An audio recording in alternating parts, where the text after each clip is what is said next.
reality of the ultimate sacrifice hits so close to home. At our house, he is the villain. Sometimes you just gotta use the right thing.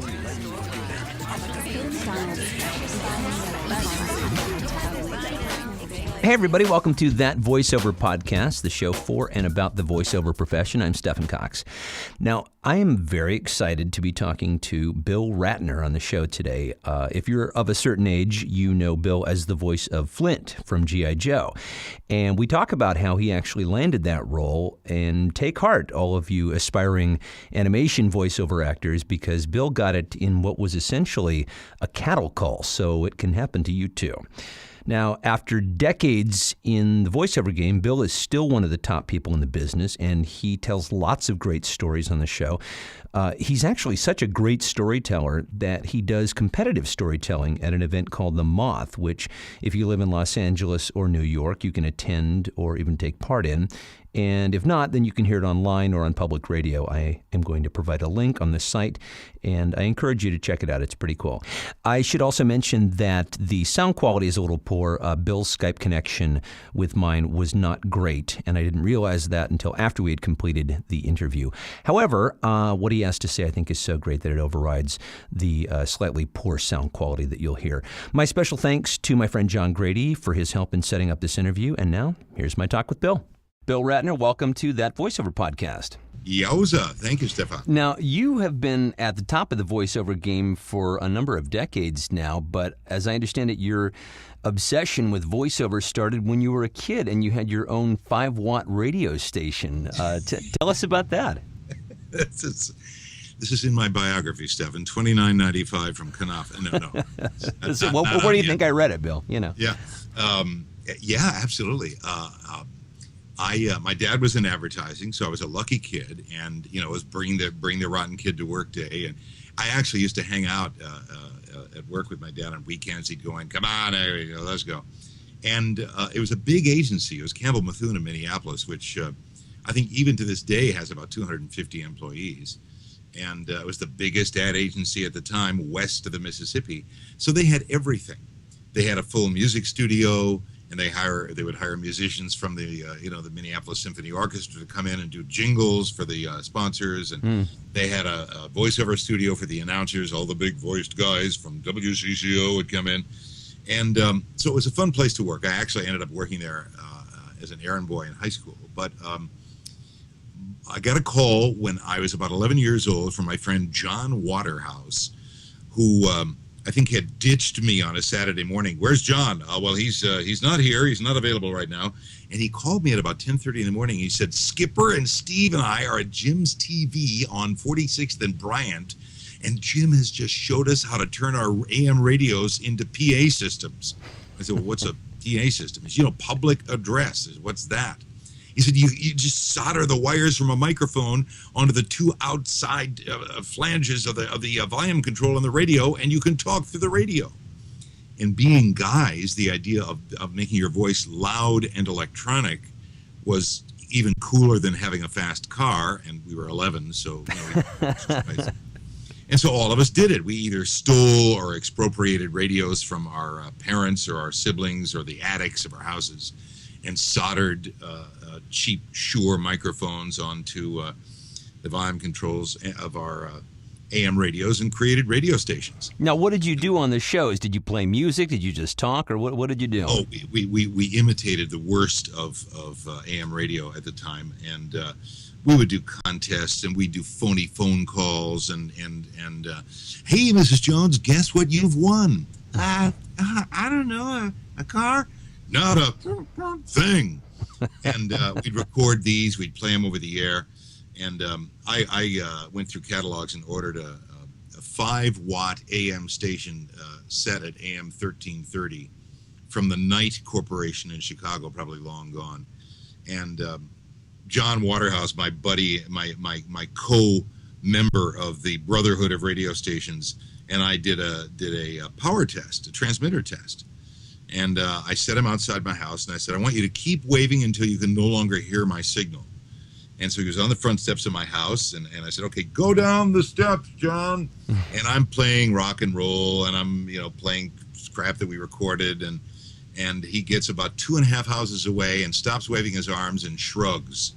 So we were able to blast a full 2.5 houses on WCLO 1330 AM. Well, at least you knew who your audience was, right? Absolutely, yeah, intimately. Yeah. So now you're best known as Flint from G.I. Joe, which many of us grew up watching, and you're something of a beloved character. But as I understand it, you got cast in that in what sounded like kind of a cattle call. It sounded a little ignominious. How did it all come about that you became Flint? Well, this was a big deal for Sunbow Productions, that was a production house, and Hasbro, that owned the rights to G.I. Joe, which up to that time had just been one single doll named G.I. Joe, a Korean War vet from the comic books, who was a little bit larger than a Barbie. It was Barbie for boys. And sure, we owned them. All my friends owned them. And so they partnered up with Sunbow and said, listen, we can do the Joe team. And we can not only sell one Joe, we can sell as many Joes as characters we create. So they wrote a pilot series of 5 episodes with about 5 main characters and 6 or 7 smaller supporting roles. And Wally Burr, the youngest tank commander in World War II, who still owns and runs Wally Burr Studios in North Hollywood, held, along with Sunbow and Marvel, a huge cattle call because they knew this was going to be big bucks. Ronald Reagan, who was president, had just deregulated the FCC rules, making it possible for the first time since the FCC had been created by Roosevelt in the 30s to advertise action figures from the show within the show. Ah, I see. That was a bit of a watershed, wasn't it? Oh, absolutely. This had been illegal for good reason because they've done studies. 4, 5, 6-year-old kids can't tell the difference between fiction and reality on television until they're about 7. And even then, we've got the Bratz dolls, which is a series and a product, and all the rest of it. So that's very interesting. So then you knew going into this thing that it was probably going to be a big deal. Well, we were idiots because the script girl came in, and the first day I got cast as Flint, and everybody else got cast. We're standing around waiting to go on, and the script girl comes in and she says, nobody dies in G.I. Joe. And I said, what do you mean nobody dies? The war thing. Well, parents have protested and warned us that they'll boycott the show. So people just sort of parachute out safely over the horizon. And the second thing is, those of you in the cast are kind of advised unofficially to buy stock in Hasbro because it's going to and we just literally, it happened the first day of production at Voiceover, and we thought, oh, what a joke. What was the biggest mistake in my life not to have listened and taken her seriously. Because, wow. I don't know what happened to the stock, but it probably tripled within, as soon as G.I. Joe got in the air. Yeah. I spoke to some kids at a kids camp years later and said, if you were to have bought just one of every Joe action figure and vehicle, what would you spend? And then they kind of cogitated for about 15 or 20 minutes. There was a class I was teaching to kids about TV and cartoons and so on, just for the heck of it. And we figured about $1,900. So each boy in America who watched G.I. Joe, of which there are, of course, tens of millions, spending $1,900. Do the math, sure. Now, you got a chance to reprise the character of Flint on both Family Guy and on Robot Chicken. What was that like, spoofing your own famous character? Well, it's funny because I had no idea. I had gotten a couple of calls and emails over the years from guys in the Iraq war, in Gulf War in the 90s who said, hey, I'm a big fan of Flint and G.I. Joe, blah, blah, blah, yo, Joe. And I'd write back and say, hey, that's great. And then the DVDs, came out, but I had no idea how big of a deal G.I. Joe was, and until a friend of mine who played Lady J, Mary McDonnell Lewis, said, "Well, go on the web and just Google, G.I. Joe," and apparently there are thousands and thousands of sites. Seth MacFarlane, the creator of Family Guy. Family Guy was on Fox for a few years, then it was dropped. Right. And then they brought it back, and there was going to be a season premiere, I think, in 2006, fall premiere. And he called my agent because they represented a lot of character voice people and said, "Is there any chance that the guy who did Flint is still alive?" She said, and they told you that that's what they said when they called and asked? That's what Seth MacFarlane said. Oh, no. And unfortunately, I couldn't. It was so sudden and so soon. My schedule was I couldn't get over to the studio, and they like people in the studio to record animation because they do it in a special way, and they got to have the timing right. He was willing to do it over the phone.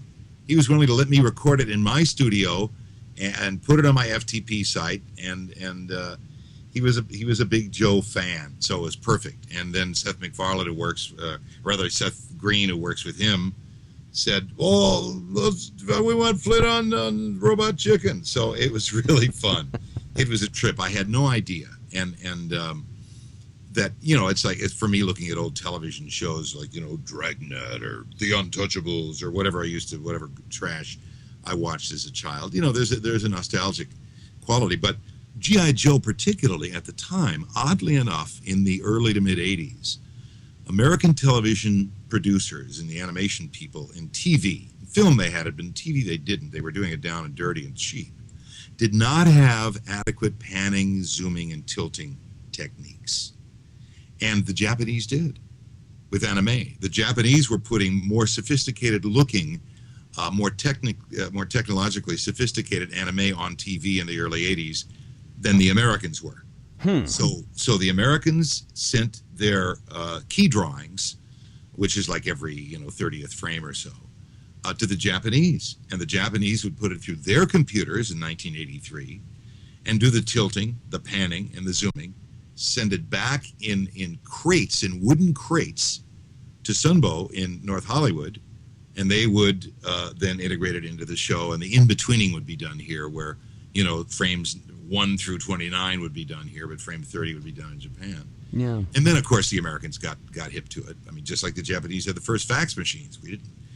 So it was it was the most sophisticated looking and sort of technologically hypnotic animation on television, which is one of the reasons it was popular. And then it was just well written. Wally Burr was a brilliant director, and it was actually well written, and it was written for kind of almost a reality-based kind of acting rather than cartoon acting. And which, everybody's inured to cartoon acting, but this was real guys out there fighting real bad guys, and there he is. There's Flint. I hear it. Yeah, man. So, as I say, most people know you as Flint outside of the voiceover world, but within the voiceover world, most of us know that you do a ton of movie trailers. You do lots of comedies, Judd Apatow and Will Ferrell movies in particular. It seems like you have a more dramatic voice. How did you come to do so many comedies? Well, I think that there's like tiers of, like, there's the top 3 opera singers in the world, and then there's the next 5 who do pretty well, but their names are not quite as large in the credits on the network broadcast of the 3 tenors. And it's that way in voiceovers, especially movie trailers. And there are guys with, just ridiculously deep voices who perhaps might not have the kind of humor that is required for a comedy. And so they do the scary stuff. And although I may sound like, and I can do a mock-up of the scary stuff, and for the money, hey, I'd be happy to do it, I end up being the guy who sounds like he's making fun of the guy doing the scary stuff. And more and more, it seems like that's sort of the direction that trailer voiceover is going. Oftentimes when you hear the Don LaFontaine voice, and I'd like to talk about him in a moment, but when you hear that voice anymore, it sort of seems like it's being spoofed now. You know what I mean? Don LaFontaine actually had a brilliant sense of humor, and he spoofed himself. He was the one who sort of set the pattern. This is the most important movie you will ever see in your life. And but I think there's a generational thing. There's a demographic issue. If they want 18 to 24-year-olds to come see a movie, they have to make a decision. Do they want the announcer to sound like an 18 to 24-year-old? Well, a lot of studios do. But a man named Hal Douglas, who's my hero, who's alive and well. And he's in his 80s now. I believe he's, 85, 86, something like that? So, yeah, he's been doing it for a long time. He had this sort of wonderful, whimsical thing in a world where time never stopped. And did a ton of comedies, and I think is still called upon to do comedies in a whimsical read. So for me, it's really the guy who's just, this is so damn serious, I just want to shoot myself in the head. and that's, you sort of get pigeonholed, but I'm happy to be pigeonholed because comedies, truthfully, are probably going to allow me to sleep at night better than. Then he sawed off her foot, and she blew out his brains and had them for breakfast the next day without putting them in the freezer. Now, I hope you don't mind, but I'm going to take that clip and I'm going to make an actual trailer out of it and put it on YouTube. That is a direct quote, yes. Let's talk about Don LaFontaine a little bit more, because I know that you were friends with him, and you spoke at his memorial. And one of the things that you said, and this really struck me, was he told you once that in order to be successful in this business, you have to do it like a goat. And it got a big laugh, but you went on to explain it. So what did he mean by that?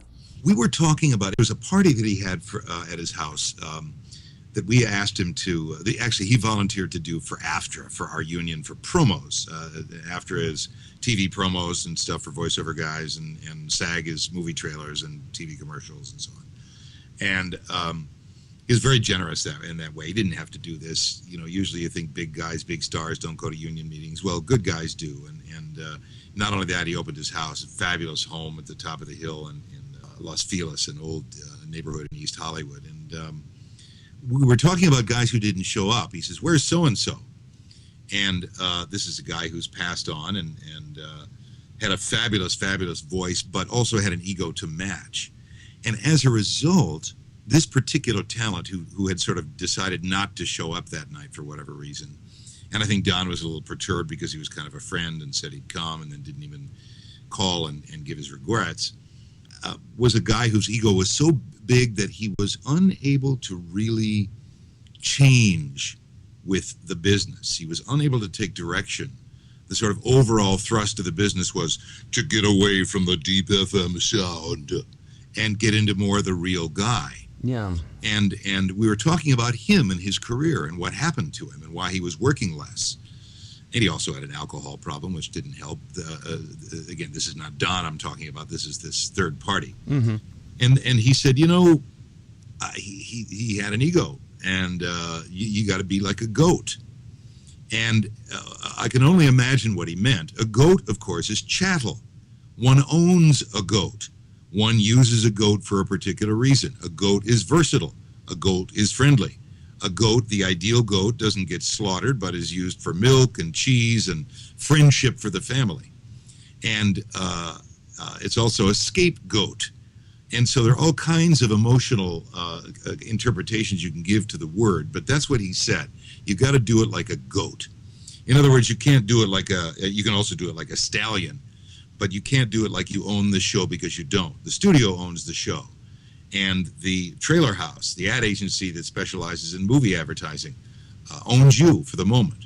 And so it's up to you as an artist to be as creative and as you can, but also to give your heart to the vision of the writer and of the filmaker. Right, and that is something else that I did want to sort of mention. I'm sorry to cut you off, but that does sort of get to something else that you mentioned, that he said to you when, at one point when you were, I guess, earlier on in your career, you had said, he had said to you, you have a great voice, but you're not connecting, you're not doing it from the heart. You obviously took that advice and ran with it, but what did you do to get more in touch, to take his advice and do it from the heart? Well, I think actors, including myself, performers, are a little thick in the head. Alfred Hitchcock, the great film and television director, said actors are cattle and need to be told where to go. Obviously, he liked actors because he cast marvelous people in his movies and made incredible films, and without the actors that he chose, they would have been lesser movies. But we are a little thick in the head, and we need direction. and we need. It's very difficult. It's like somebody trying to direct themselves in a movie. It's tough, and so for years I've been working on the attack of how to be a real guy. I've had directors over the years say, just do it like you talk. You know how you were talking to me just a minute ago? Just do it like that. Right. But so many times when the microphone goes on, every announcer in America starts talking like this. Well, I think it's because part of the reason why we get into this business is because we're told, hey, you have a great voice. And there's a tendency to fall in love with your voice a little bit. And it's difficult to bring yourself to step away from that, particularly when you have such a good resonant voice. And I think more and more this is really what the trends are in particularly commercial advertising, and then also in promo, is they want the real guy sound. So there really is a technique to that, isn't there? Well, there is a technique to that, and unfortunately for many voiceover people, many of us come from radio, where we were, reinforced from the time we were 16 to do exactly this, and on Sunday, and that's not all, and then 72 degrees going up to high of. So that's how we end up sounding by default. And but Hollywood and movie making is a much more sophisticated proposition. And the guys who you hear doing movie trailers and promos, many of them have had to listen and bend and create and reshape their own interpretation and interpretive abilities. I don't want to get anybody mad at me, but we're not artists. We're commercial artists. Andy Warhol was an artist, but he had a background as a commercial artist, right? Drawing shoes for Macy's. We exist, and we work at the behest of an employer who's telling us what to do. The freedom that we have is to bring some personality and some individual interp to it, and perhaps the detail of the sophistication of ideas that are in the movie or that are in the ad for the movie that we're doing. So that's why these guys are paid decent bucks. It's hard.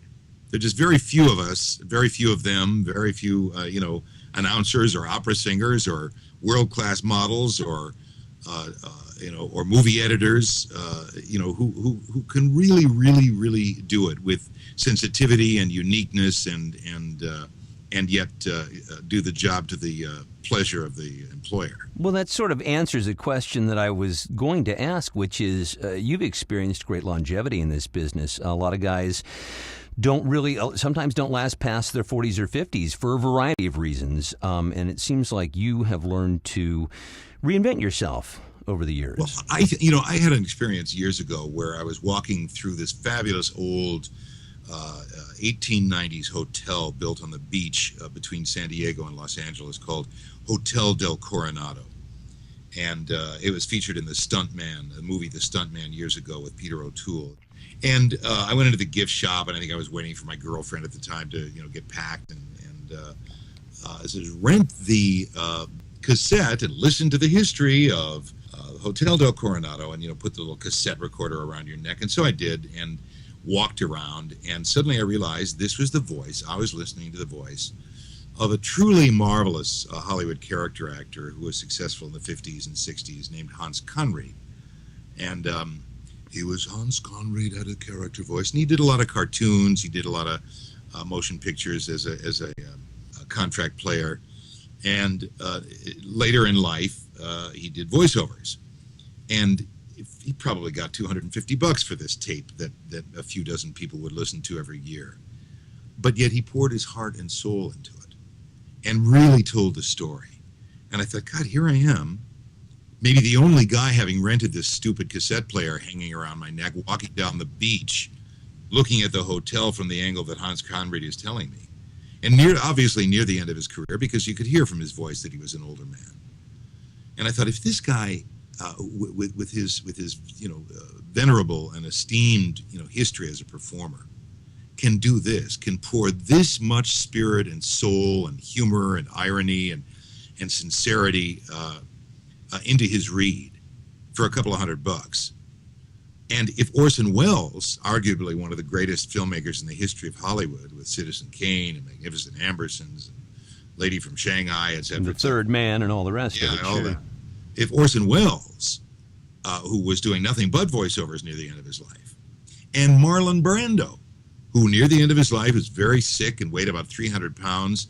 The last thing he did professionally was voiceovers. And a friend of mine named Peter Cutler and another dear friend who's a voice coach named Maurice Tobias were at his house on Mulholland Drive 6 weeks before he died. And they were recording him doing a character voice in a cartoon, a feature-length cartoon.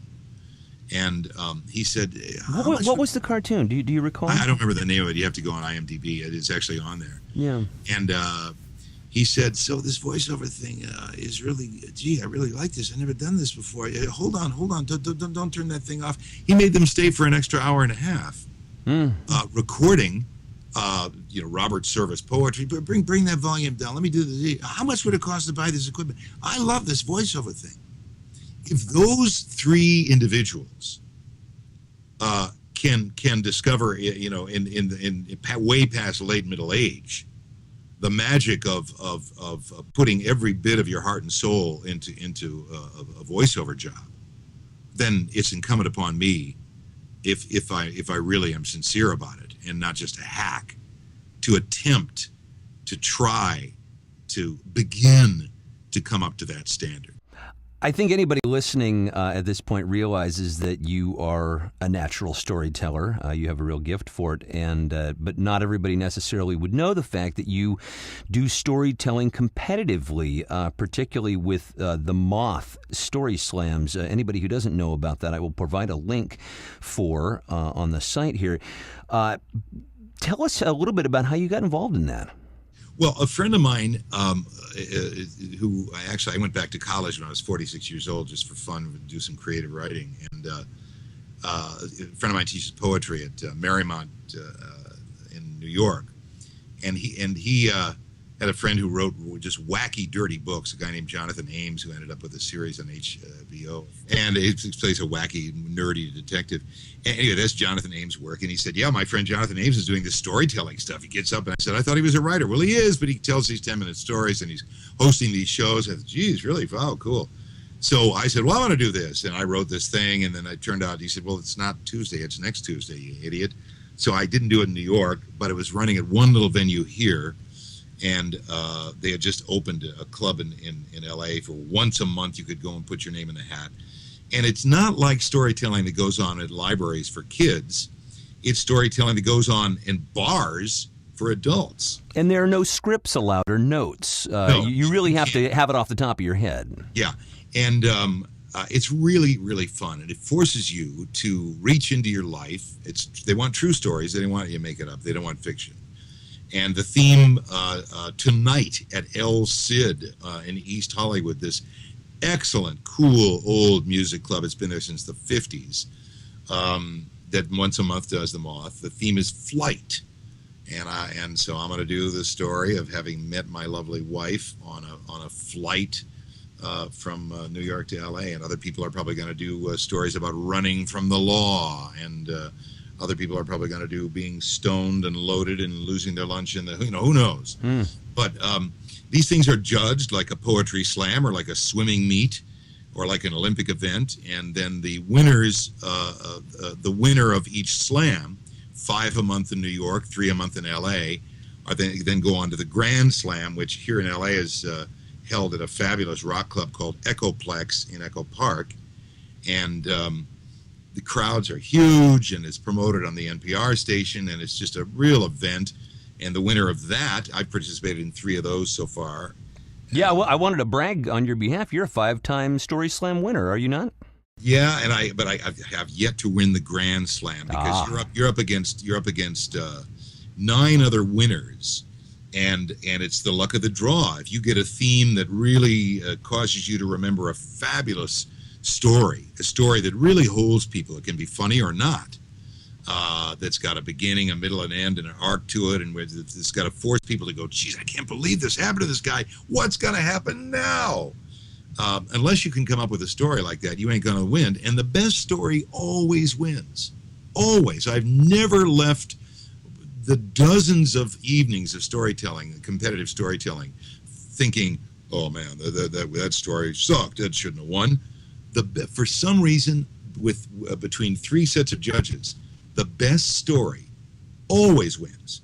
It's not the coolest guy or the cutest girl. It's always the best story that wins.